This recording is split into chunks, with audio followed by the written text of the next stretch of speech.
खमा गणी मासा। मनसाराम, क्या बात है, आज तो मिठाई लेके आए हो। हाँ मासा, लो अपना मुंह मीठा करो। पर मनसाराम, किस खुशी में मिठाई खिला रहे हो। वो मासा, वो मेरी लड़की है ना, हाँ। उसकी सगाई हो गई है। और जो अगली निर्जला 11 है ना, उसमें उसकी शादी है। बहुत बहुत बधाई हो मनसाराम। अरे क्या कर रहे हो, ऊपर बैठो, नीचे नहीं बैठना, ऊपर बैठो। नहीं मासा, आपके बराबर थोड़ी हम। अरे ये वो जमाने गए, बैठो ऊपर बैठो। मैं इस चीज को नहीं मानती हूँ, बैठ जाओ। हाँ, और बताओ कैसे चल रही है तैयारी। वो मासा, तैयारी क्या बताऊं मैं आपको। अरे घबराने की जरूरत नहीं है, खुल के बताओ क्या बात है। मासा, गरीब आदमी क्या तैयारी कर सकता है, मुझे तो चिंता खाए जा रही है। अरे किस बात की, ये तो खुशी की बात है। अरे मासा, गरीब आदमी को चिंता खा रही है पैसे की, और पैसे के बगैर मैं क्या तैयारी करूं। मनसाराम, आपकी बेटे के लिए गहने, बेड, फ्रिज, ये सब मेरी तरफ से। इसके अलावा कोई छोटी मोटी सामान की जरूरत हो तो बता देना, शर्म करने की जरूरत नहीं है। धन्य हो मासा आप, लेकिन फिर भी बिरादरी में थोड़ी बहुत तो मेरी इज्जत है मासा। अगर मेरे को 2 लाख रुपए आप दे दोगी तो मैं बिरादरी में अच्छे से अपनी लड़की की शादी कर दूंगा। आपका कहना सही है, पर जब गहने और सब सामान मेरी तरफ से है तो 2 लाख का क्या करोगे, 1 लाख ही बहुत है। नहीं मासा, आप मुझे 2 लाख तो दे ही देना। ठीक है मनसाराम, तुम्हारी मर्जी, मगर कर्ज जितना कम हो उतना ही अच्छा होता है।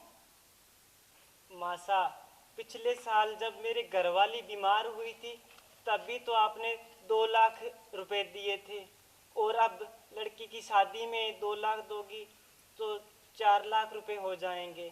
अरे मनसाराम, आपके घरवाली की जो बीमारी में 2 लाख रुपए दिए थे, उसमें से भी 50,000 मेरी तरफ से, तो उसमें से भी आपको है ना सिर्फ 1.5 लाख रुपए देने हैं, तो उस बात की चिंता मत करो। धन्य हो मासा आप। ठीक है, जाओ अच्छी सी तैयारी करो शादी की, चिंता मत करो। जी मासा। ठीक है मासा। क्या कर रहे हो मनसाराम। नहीं मासा, आप जैसे लोग धरती पर बहुत ही कम हैं। आपका मुझ पर इतना एहसान हो गया है कि मैं तो 7 जन्म तक ही नहीं उतार सकूंगा। अरे मनसाराम, ये तो मेरा मानवता का धर्म है, मेरा परोपकार है, कोई महान बात नहीं है। जाओ अपनी बेटी की शादी की तैयारी धूमधाम से करो और चिंता मत करो, जाओ। जी मासा, खम्मा गए। खम्मा।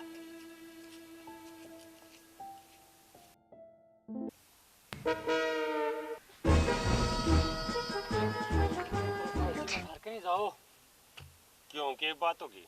सरपंची में तो बे ठुकरान खड़ी होने लग रही है।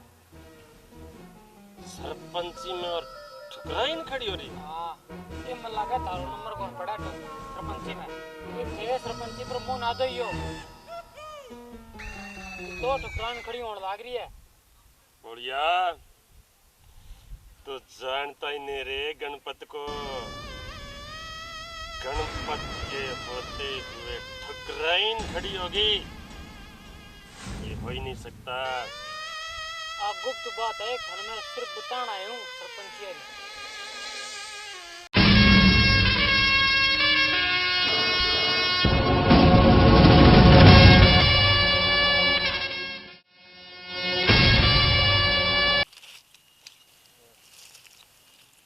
कैसे भाई मनसाराम? ठीक है भाई साहब, कृपा है आपकी। कृपा तो उस ठुकराइन की हो रही है। जब से ठुकराइन के खेत में लगे हो हमारी तरफ तो देखना ही छोड़ दिया भाई। अरे नहीं भाई साहब, ऐसी कोई बात नहीं है। मासा को तो मुझ पर बहुत बहुत उपकार है।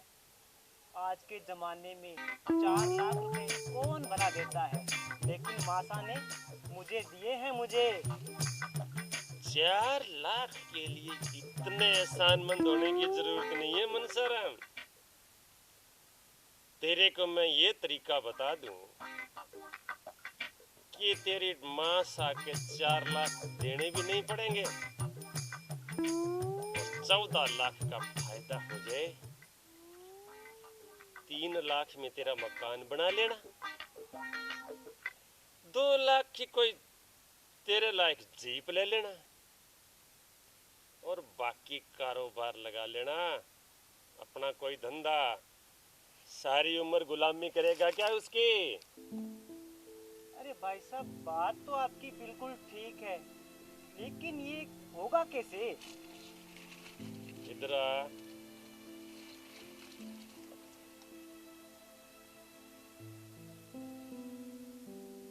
नहीं नहीं भाई साहब, मैं गरीब जरूर हूँ, लेकिन अपना ईमान नहीं बेच सकता। मैं अपनी मासा के खिलाफ ये नहीं कर सकता। देख ले भाई मनसा, मैंने तो तेरे को तरीका बता दिया, बहुत बढ़िया। ऐश करनी है तो, नहीं नहीं भाई साहब। गुलामी करनी है तो तेरी मर्जी।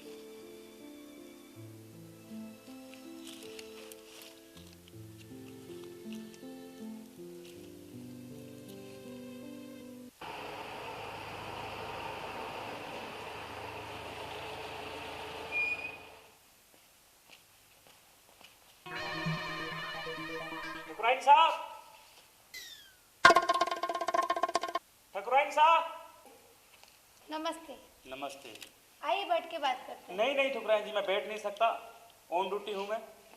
आप पर मनसाराम व्यक्ति ने एक मुकदमा दर्ज करवाया है कि आपने उसको जाति सूचक गालियां दी है। मनसाराम ने? जी। ये हो नहीं सकता। वैसे कौन सा मनसाराम? मनसाराम जो आपके खेत में काम करता है। ये तो बिल्कुल नहीं हो सकता। मनसाराम मेरे पे मुकदमा दर्ज नहीं करवा सकता। उसको मैंने हमेशा अपने भाई और अपने छोटे बेटे की तरह रखा है, कभी मजदूर की तरह नहीं। देखिए ठुकराइन जी, आपको जो कुछ कहना है मेरे साथ पुलिस थाने में जाकर कहना। प्लीज मेरे साथ आप गाड़ी में बैठ जाइए और पुलिस थाने चलिए। देखिए, जब मैंने मनसाराम को जाति सूचक गाली दी ही नहीं है तो मैं थाने क्यों चलूं? मैं नहीं चलती। इंस्पेक्टर साहब, जाति सूचक गाली दी थी, उसका चश्मदीद गवाह मैं हूं। अच्छा, ये झूठा मुकदमा तुमने दर्ज करवाया है ताकि इस गांव की सरपंच मैं ना बन सकूं? बोल मनसाराम, बोल कि मैंने कभी तुझे जाति सूचक गाली दी या अपने छोटे भाई और बेटी की तरह प्यार से रखा? बोल, चुप क्यों खड़ा है? बोलता क्यों नहीं है? मैडम प्लीज गाड़ी पर। मनसाराम, इन लोगों की कठपुतली बनकर तुम ज्यादा दिन खुश नहीं रह पाओगे, क्योंकि सच सच होता है और झूठ झूठ।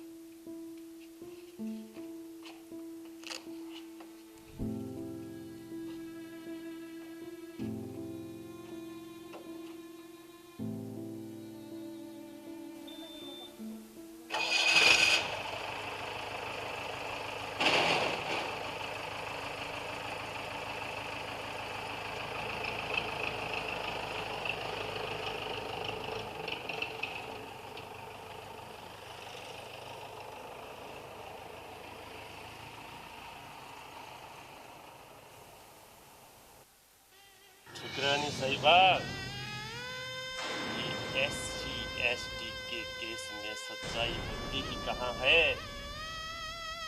ये तो हम नेताओं का वोट बैंक है और ये हमारी ढाल है, ढाल।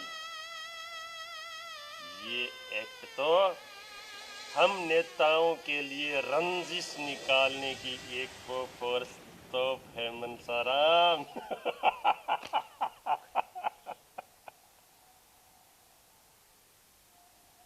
जय श्री कृष्णा, राम राम, खमा गणिसा। मैं लक्की सिंह आप सबको एक अच्छी बात बताने वाली हूँ, गौर से सुनना। हाँ, एक प्यारी सी बात। जुगनू फिल्म्स, ध्यान से सुनिए। जुगनू फिल्म्स को सब्सक्राइबर करें, लाइक करें, कमेंट करें और अपना प्यार दें। जी।